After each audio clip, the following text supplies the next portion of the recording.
안녕하세요. 뻔뻔한먹토빠입니다. 구독과 좋아요, 알림 설정, 회원가입 부탁드리겠습니다. 계약금을 요새는 뭐 다 날려도 포기할 판, 그 정도로 지금 뭐 엄청난 대출 고강도 규제 때문에 사람들이 족족 계약을 포기하고 돌아서고 있는데, 이게 어찌 보면 실수요자 중심의 어떤 계약 포기가 아니란 얘기예요. 대부분 투기적 수요가 집값 고점에 물고 들어가서 그 풀악셀 밟은 고점의 집값을 더 2배, 3배 높게 받아내려고 하기 때문에 그런 투심 가지고 딱 들어갔는데, 이거 완전히 막다른 길목이 딱 펼쳐지니까 어쩔 수가 없는 거라. 차라리 떨어지는 집값 감안해서 2, 3억 계약금 포기하는 그런 편이 더 나을 거다라고 생각을 하고 뭐 빠져나오는 그런 사람들도 있다고 하는데, 실질적으로 이렇게 고점에 물려있는 집값 거미줄 쳐놓은 겁니다. 계속적으로 사람들을 유인시키잖아. 그러니까 자기들만의 어떤 리그라 해서 장벽을 딱 쳐놓는 게 아니라 오히려 장벽을 허물어. 그리고 고점의 집값 더 높아질 수 있으니까 이 지점에서 제발 사러 들어와라. 거미줄 딱 쳐놓죠. 순진한 사람들 싹 들어와가지고 그 고점의 집값 딱 물리고 설거지 당해. 그렇게 되면 그 사람은 2배, 3배 정도 차익 딱 얻고 빠져나가고, 또 이후에 들어온 사람은 이제 더 이상 집값이 올라갈 기미가 안 보이니까 그냥 그 고점에서 인생 맷돌 돌리는 그런 어떤 경우가 허다했었어. 이게 바로 한국 부동산의 전형적인 투기판적인 요소였습니다. 이재명 정부의 고강도 대출 규제로 말미암아 이런 어떤 분위기가 조금씩 완전히 지금 깨져가고 있는 상황이 발생을 하고 있죠. 해제 사유 발생일이 27일, 그러니까 고강도 규제가 발표됐던 그 날짜에 사례가 125건으로 집계가 됐고요. 그리고 대출 규제 발표 당일이 사유 발생일인 거리가 39건으로 가장 많았었습니다. 그 정도로 이제 6월 28일을 기점으로 해서 급속도로 거래를 취소한 건수들이 많았고, 그리고 그 규제를 발표했던 당일 건수도 뭐 그렇게 뒤처지지 않을 정도로 상당 부분 파일을 많이 차지했다는 것을 볼 수가 있습니다. 근데 한 가지 웃긴 게, 과천 분당 집값은 더 뛰었대. 이게 그냥 무슨 메뚜기 뛰는 것도 아니고 그냥, 아니 서울 이 강남상과 마용성, 그리고 고점의 집값을 향해서 뭐 엄청난 질주를 했던 양천구, 영등포구가 어느 정도 좀 주춤하는 느낌을 가지는 이 와중에 과천과 분당이 더 뛰어? 뭐 정부에서 가만히 있을 수가 없죠. 경기권도 그러면 자금 출처 조사하겠다, 뭐 편법으로 해가지고 대출 받아서 역으로 집을 사려 했던 그 모든 수요들을 다 잡아내겠다는 얘기죠. 이렇게 자금줄을 계속적으로 옥죄어 가면 과천 분당도 어쩔 수 없어. 조정기에 들어갈 수밖에 없다라는 얘기입니다. 근데 실질적으로 지난주에 나온 지표들은 어찌 보면 대출 규제의 어떤 직접적인 영향을 받았던 그런 지표라고 말을 할 수가 없고요. 이게 한 2, 3주 정도 지나봐야 안다. 그만큼 부동산 지표라는 건 좀 딜레이 되는 어떤 느낌적 느낌을 가지는 그런 지표니까 조금 더 지켜보시면 되겠습니다. 아무튼 간에 서울 아파트값 상승세는 한풀 꺾였어. 그러니까 정부 입장에서는 이 발등에 불이 떨어진 그 불을 좀 끌 수 있는 여유를 가질 수가 있는 건데, 이게 지금 풍선 효과라 해서 과천 분당은 1% 안팎의 상승세를 지금 기록하고 있다는 건데, 이것도 풍선 효과라고 말을 할 수가 없습니다. 어느 정도 지표 자체가 좀 딜레이가 된 거고, 전체적으로 부동산 심리가 대출 규제라는 자금줄이 꽉 하고 올가매고 있으니까 이거 방법이 없어요. 뭐 우회하고 틈새를 뚫고 뭐 드릴로 막 뚫어 제끼는, 이전에 어떤 문재인 정부 때 15억 이하 아파트는 대출 금지 조치 내리지 않았습니까? 이러다 보니까 아파트 수준의 어떤 수순의 가격을 딱 지정을 해버리니까 그 밑에 아파트 값들이 뭐 엄청나게 들썩들썩거리면서 오히려 사방으로 그냥 뭐 김밥 옆구리 터지듯이 집값이 터져 나오기 시작했는데, 집값 잡으려다가 오히려 뭐 초간상간 다 태워버렸습니다. 그런 어떤 상황이 발생을 했는데, 이번에는 실질적으로 가장 원천에 해당하는 그 집값의 이 가치 수위를 들어 올리는 대출 수위를 싹둑 잘라버리니까 이거 도저히 뭐 앞으로 쑥쑥 올라올 수 있는, 치고 나갈 수 있는 여력이 없다는 얘기죠. 그럼에도 불구하고 경기도에서 뭐 과천이 0.98%, 그리고 분당구가 1.17%의 상승률을 기록했다라는 건 조금 그래도 이 지역에 있어서의 자금 출처는 확실하게 좀 들여다 봐야 되겠다는 어떤 필요성이 정부 입장에서도 생긴 것 같아서 아마 과천과 이 성남 쪽의 집값 추이를 더 면밀히 들여다보면서 수위를 조정을 할 것으로 보입니다. 이렇게 지금 경기권, 인천권이 이런 대출 규제의 영향을 그대로 직격으로 받았기 때문에 인천이 지금 뭐 더샵 마리나베이 송도가 12억 하다가 6억으로 반토막 나는 뭐 허다한 경우도 발생을 하고 있고, 송도동이 이제 선수들이 딱 들어와서 먹을 거 다 먹고 빠지는 썰물장, 그러니까 갯벌 장세가 딱 형성이 됐는데 계속적으로 이 대출 규제 한 방, 두 방, 세 방 얻어 터지고 나면서 휘청휘청 거리는 모습 고스란히 보여주게 될 겁니다. 송도 한번 가봐. 와, 뭐 40층, 50층 랜드마크 쫙 깔렸습니다. 야경이 그냥 뭐 홍콩, 싱가포르 저리 가랍니다. 그럼에도 불구하고 20층 이상의 그 주거단지는 불이 다 꺼졌어. 무슨 북한이야? 그만큼 전력이 뭐 부족해서 전기가 다 꺼진 것이 아니라 엄청난 이 공실 자체가 계속적으로 지금 파급 효과를 보이면서 도미노처럼 넘어가고 있다는 거예요. 그러니까 지금 이편한 세상 송도, 그리고 더샵 그린워크 1차 등등 해서 여러모로 지금 집값 자체가 굉장히 많이 빠지고 있는 수순으로 가고 있죠. 경기도도 마찬가지고요. 용인시, 고양시, 의왕시, 파주시, 화성시, 광명시를 중심으로 해서 뭐 쭉쭉 집값이 빠져나가고 있다. 서울은 어찌 보면 2, 3억 수준의 간보기 장세를 지금 형성하면서 하락 수순으로 가고 있는데, 경기권은 확실하게 실거래 현장에서 급매로 튀어나온 그런 가격들이 가격을 확실하게 낮추는 방향으로 가고 있다는 걸 볼 수가 있죠. 김포시, 서울과의 접근성이 있는 그런 어떤 경기권이죠. 그럼에도 불구하고 여기도 이제 2억 수순에서 이제 3억 수순으로 하락하는 추이가 더욱더 커져가고 있는 걸 볼 수가 있겠고요. 광명시 역시도 마찬가지다. 여기는 뭐 지역번호 02 쓰잖아. 그만큼 경기권이지만 우리도 서울에 끼워줘라 라고 발버둥을 쳤던, 그래서 분양가를 뭐 어마무시하게 올렸죠.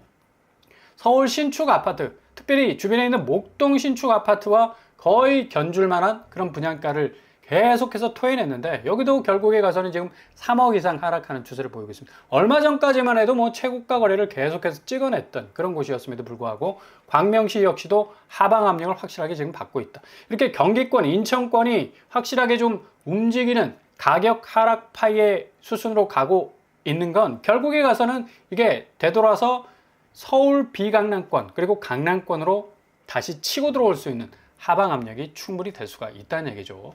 수원시 영통구도 마찬가지고요. 7월달, 그러니까 6월 28일 규제 이후에 계속적으로 경기권은 풀악셀 밟았던 어떤 그런 모습 온데간데 다 사라졌고 이제 급브레이크를 밟고 있는 거라. 어찌 보면 꽉 밟고 있었던 풀악셀 이제 띄고 브레이크 밟지 않고서는 낭떠러지로 떨어질 수밖에 없는 그런 어떤 상황 속에 있을 수밖에 없으니까 집주인들 같은 경우는 빨리 탈출장을 형성해서 빠져나와야 할 국리를 해야 하는 그런 어떤 분위기가 지금 조성이 되고 있다는 얘기입니다. 힐스테이트 광교 같은 경우는 뭐 2억 7천 14% 정도 하락하고 있네요. 그리고 과천시 뭐 계속적으로 오른다 했지만 결국에 가서는 최고가 거래의 어떤 분위기가 확 돌변하고 있는 걸 볼 수가 있죠. 7월 2일, 6월 30일 과천 리버필드 센트럴파크 프루지오 서밋 이 하락 추이를 보더라도 확실히 과천은 다음 주 지표가 더 기대가 되죠. 과연 얼마만큼, 그만큼 지금까지 올랐잖아. 배를 그냥 엄청 실이 나오게 할 만큼 툭툭 쳐가면서 그렇게 많이 상승 수위를 먹어 제꼈는데 완전히 먹개비. 그만큼 과천에 공급이 없었다는 얘기고, 교통호재 쫙 깔려 있지, 강남 가깝지 하니까 그냥 과천이 그냥 뭐 하늘 높은 줄 모르고 올랐는데, 이게 지금 하나의 변곡점이 될 건 그만큼 경기권에서 많이 올라간 지역은 많이 떨어질 수 있다. 상승분이 거품처럼 끼어 있기 때문에 그 거품 가격은 단기간 안에 조정될 가능성이 굉장히 큽니다. 그동안 부동산의 사이클을 보더라도 그래. 엄청나게 오른 곳은 규제 때문에 엄청나게 내리막을 걷는 경우가 허다해졌어요. 그리고 이런 어떤 여러 가지 경기권의 이 규제의 영향에 의해서 집값의 어떤 하방 압력뿐만 아니라 대외 변수까지도 오늘 지금 터졌습니다. 한국에 대해서 8월 1일부터 25% 상호관세 부과하겠다라고 트럼프가 일성을 날렸어요. 이거 상호관세 중에 수식어 상호자는 빼야 됩니다. 일반 관세잖아요, 일반 관세. 결국 자기들 기준에 딱 근거해서 관세를 때리고 있는 건데, 새 정부에 대해서 서한을 보내서 통보를 했습니다. 또 뭐 협상의 여지를 또 남겼는데, 무역 장벽을 없애면 어쩌면 관세 조정 어쩌면이야, 이게 maybe야 maybe. 그러니까 어떤 스탠스를 취해서 협상을 잘 하느냐에 따라서 관세가 더 조정이 될 수 있겠다는 여지를 일단 남겼습니다. 트럼프가 상호관세 무역 서한 통보 국가를 보시면 1번이 정말 파리가 손바닥 비비듯이 초창기에 얼마나 미국 이시바가 트럼프 찾아가서 직접적으로 우리가 뭐 천문학적 투자하겠다라고 투자 금액까지 밝히면서 상당히 분위기 무드 좋지 않았습니까? 근데 완전히 뒤통수 얻어맞았죠. 35% 매기겠다고 했는데 뭐 한 10% 정도 깎아준 것 같아요. 그럼에도 불구하고 한국하고 똑같아. 25%야. 그죠? 그러니까 이시바가 정말 이름 그대로 이시바라는 그런 말이 나올 정도로 지금 일본 굉장히 어떤 배신감을 느낄 겁니다. 그리고 말레이시아, 남아프리카 공화국, 미얀마, 라오스, 카자흐스탄 해서 뭐 전체적으로 관세를 때려 맞았는데 한국이 그럼에도 불구하고 그렇게 나쁘진 않다. 앞으로 관세 협상을 좀 잘 진행하게 된다면 이것보다 좀 훨씬 낮은 단계로 갈 수 있는 또 뭐 하나의 전환점이 될 수 있을 것 같고요. 이런 관세 영향 때문에 지금 환율은 제가 늘 말씀드렸듯이 1360원에서 1400원까지 갈 가능성도 높습니다. 환율 변동성은 결국에 가서 지금 대출 규제로 인해서 집값 하방 압력을 더욱더 내리누를 가능성이 높아요. 왜냐? 지금 금리 자체가 내려올 생각을 안 하거든. 한은이 지난달에 금리를 전격적으로 내리지 않았습니까? 경기 부양을 위해서 너무나 내수 침체가 심했기 때문에 어느 정도 자금 회전이 필요한 어떤 관계로 금리를 내렸는데 이게 또 영끌불씨를 던진 거야. 그만큼 지금 뭐 집값 자체가 폭주하는 어떤 양상에서 훨훨 타고 있었는데 그 위에 기름을 끼얹은 거지. 이후에 한은이 앞으로 기준금리를 더 내릴 만한 어떤 여력은 거의 없다고 보여지고요. 집값 자체가 확실하게 잡히지 않는 이상은 기준금리는 더 이상 내려올 기미를 보이지 않는다. 그만큼 시중은행의 주담대 금리의 그 고점은 계속적으로 정말 빨랫줄에 빨래 딱 걸려 있듯이 이거 좀 빨래가 마르면 바로바로 걷어야 되는데 걷을 생각을 안 하는 거야. 그만큼 눅눅하고 축축하고 분위기 싸해지는 그런 분위기가 계속적으로 시장에 형성이 되고 있기 때문에 금리 부분 확실하게 좀 잘 체크를 하셔야 됩니다. 절대로 시중은행 고객들의 뭐 빨대를 딱 꽂고 수익률 최대로 확대하기 위해서 예대금리 엄청 실이 지금 느리고 있는 상황 속에 있는데 지금 대출 규제 딱 터지면서 은행 주담대 신청액이 반토막 터지지 않았습니까? 일평균 신청이 7,400억이야. 와, 이 정도만 돼도 어마무시하다. 그러니까 모든 사람들이 대한민국의 모든 사람들이 실수요자들 빼놓고 뭔가 투기적 심리가 굉장히 강해. 어떻게 해서든 내가 산 가격이 두세 배로 뻥을 튀겨서 집을 팔아서 시세 차익 얻겠다라는 생각 때문에 그냥 남의 돈 가지고 그 돈 굴려서 차익을 얻겠다. 이게 투기 아닙니까? 그죠? 무임승차잖아, 무임승차. 내가 정당한 대가를 지불해서 거기에 올라타는 것이 아니라 거의 제로에 가깝게 내 돈 하나도 들이지 않고 남의 쌀 먹고 내가 비만에 걸리는 거야. 그죠? 그런 식으로 7,400억 정도 대출을 받았었는데 이제 이게 절반으로 뚝 떨어졌다니까. 3,500억 정도로. 그 정도로 지금 이번에 나온 대출 규제가 상당히 한 방에 있는 규제였다라고 말씀을 드릴 수가 있어요. 그래서 이런 어떤 돌아가는 부동산의 지형도 확실하게 이 7월 중하순 들어서는 굉장한 어떤 집값 조정기의 양상을 가져오게 될 것 뻔하고요.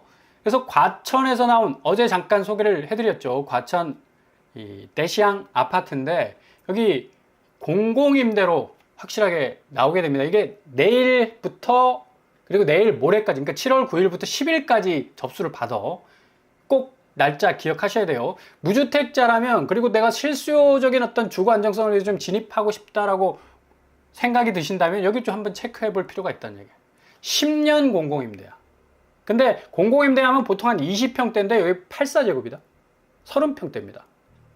S7 블록. 2028년경에 또 분양 전환될 가능성도 높고 시세적인 어떤 방어력도 있습니다. 주변에 뭐 레미안슈르나 뭐 위어필드 같은 경우는 뭐 16억, 20억 정도 하고 물론 뭐 가천도 조정이 되겠지만 어느 정도 분양 전환되는 가격에 비해서 상당히 좀 저점에서 진입할 가능성도 있는 그런 단지가 될 수가 있겠고요. 일단 내일부터 모레까지 9일부터 10일 오전 9시에서부터 오후 4시까지 접수를 받는다.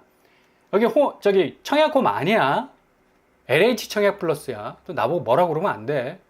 왜 청약홈에 없냐고 나보고 항의하시면 안 돼요. LH 청약 플러스에 있습니다. 내일부터 접수가 가능한 현장 접수 안 됩니다. 잘 참고를 하시고 자격 조건 좋습니다. 여기 과천에서 나오는 곳은 대부분 당해였습니다. 과천에 사는 사람. 근데 이번에 서울특별시, 경기도, 인천광역시에 거주하는 성년자인 무주택 세대 구성원이면 충분히 가능하겠습니다. 조건도 좋잖아. 그죠? 일단은 한국토지주택공사 LH 인터넷 홈페이지 딱 접속하셔서 들어가셔서 접수를 하시면 되겠고요. 최초 입주자 모집 공고 당시에 주택 가격이 굉장히 쌌죠. 84제곱이 뭐 3억대에 불과했었는데 아마 이건 뭐 더 높아질 가능성은 뭐 당연히 많겠고 분양전환 대상자는 일단 여기에 딱 당첨이 돼서 무주택자인 임차인이면 분양전환 우선권이 딱 주어집니다. 그래서 종료일이 속하는 올해 다음 달 1일부터 10년 이후까지 분양전환 시기가 결정이 될 것 같고 아마 2028년 조금 비교적 빠르게 진행이 될 것 같아요. 일단 저축 총액이 좀 많으면 유리하다 라고 말씀을 드릴 수가 있겠고 여기 금액 모집 예비자가 10세대입니다. 그래도 무순위 줍줍 딸랑 한 세대 나오는 것보다 10세대 나오는 게 굉장히 또 유리할 수 있겠죠. 일단 임대보증금과 월 임대료왕 10년간 뭐 아무 걱정 없이 살 수가 있으니까 1억 정도 내가 딱 밀어넣으면 90만 원 정도 되고요. 또 전환이 가능해. 보증금을 내가 조금 늘리면 2억 3천 정도 늘리면 월 임대료가 30만 원 수준으로 훅 떨어집니다. 그런 장점도 있죠. 굉장히 플렉서블하게 진행이 될 수 있다 라고 말씀을 드릴 수가 있겠습니다. 임대 기간은 10년. 뭐 임대 상한선 딱 5%에 걸려 있으니까 임대료 올라가는 거 걱정 안 하고 10년 동안 좀 느긋하게 살 수 있고 또 이 집이 내가 마음에 들면 과천이니까 또 일단 선호도 높잖아. 그죠?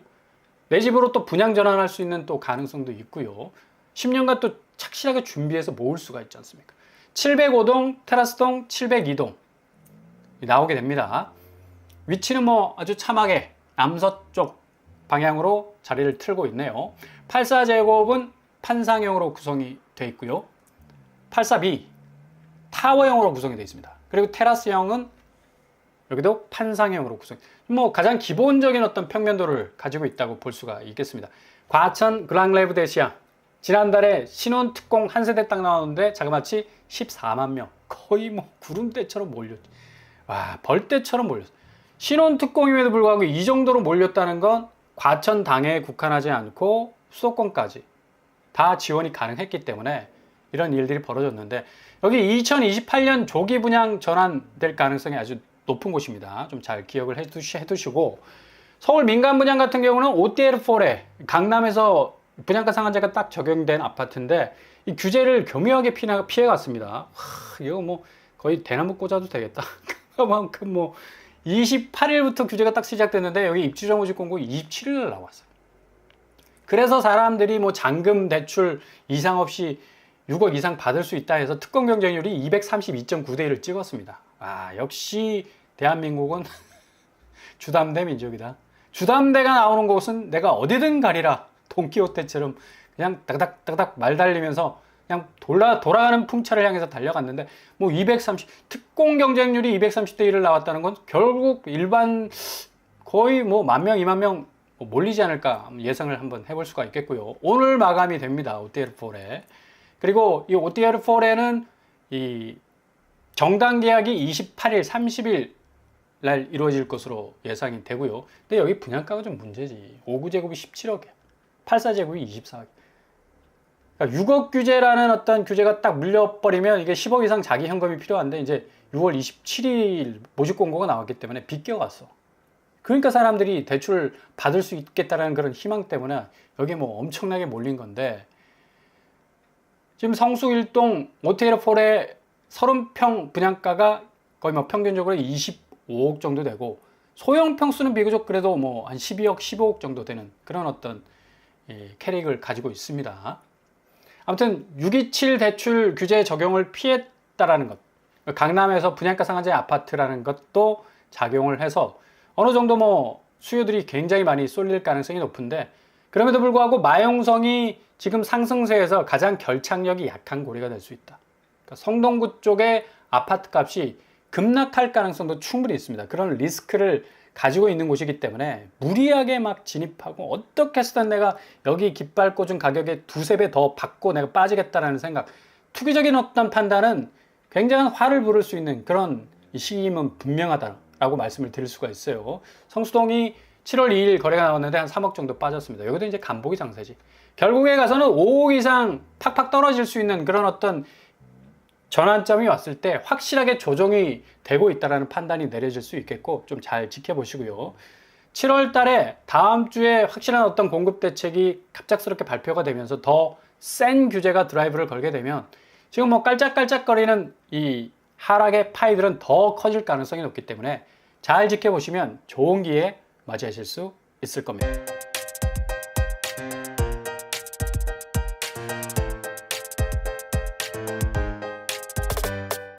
오늘의 부동산 캐리커처, 역시 지금 상황 속에서 금리는 내려올 생각 안 합니다. 그리고 대출은 더욱더 팍팍해질 가능성 높겠고, 그래서 정말 공공임대나 공공분양이나 분양가 상한제 아파트 더 집중하시고요. 너무 서두를 이유가 없어. 그러니까 무주택자 입장에서는 굉장한 호재입니다. 한 50년 만에 찾아올 수 있는 절호의 기회가 될 수 있기 때문에 느긋하게 의자 좀 뒤로 빼시고 지켜보시면서 기회를 노리신다면 좋은 찬스를 맞이하실 수 있을 겁니다.